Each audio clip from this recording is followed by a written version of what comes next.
Good morning. Welcome to Social Work 590, Social Work Research Methods. I'm Dr. Shannon Lane, and I am your instructor for the semester.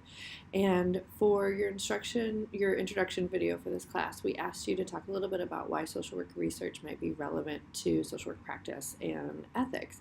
And so for my answer to that, I'm going to tell you about a documentary that I saw this weekend.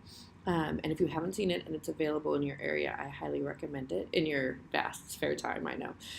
It's called Three Identical Strangers, and it's about a group of triplets who were put up for adoption and separated at birth, and were separated without any knowledge that they had siblings out there in the world, and they actually found each other as adults. And what really struck me about this movie, and to be honest, made me so angry that I could not sleep when I left it, was the way that the researchers in this study, which happened during like the 60s, 70s, and 80s, just were operated with a total lack of ethics. Everything from informed consent, so letting people know that they're subjects in research and why they're being researched, to causing harm to people that is vastly larger than the findings you could possibly get from the study. And so for a whole host of reasons, it really struck me that if we had good ethical social work researchers who were involved in this, I certainly would like to hope that they would have raised concerns about the study and that it might have been stopped or conducted differently.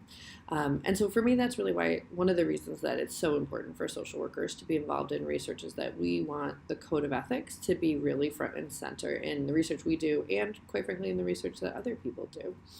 And I really try to do that. My research has looked at everything from survivors of domestic violence to social workers who are involved in politics and run for office. So I have looked at a lot of different groups of people, and I always try to keep the code of ethics front and center in the methods that I choose and the populations I study and the questions I answer, and then also how I write about the research. It's certainly possible to write about survivors of domestic violence in a way that's very negative towards them or could cause harm to them in their lives. And so I think it's really important to be social workers first and foremost throughout the whole research process. So I'm looking forward to working with you all this semester. I hope that you had a good summer and that you are ready for the next part of your Sacred Heart adventure. And I'm looking forward to seeing all your introduction videos in the next few days. It's one of my favorite parts of the semester. So please don't hesitate to reach out, either respond somewhere on Blackboard or email me or call me if you have any questions.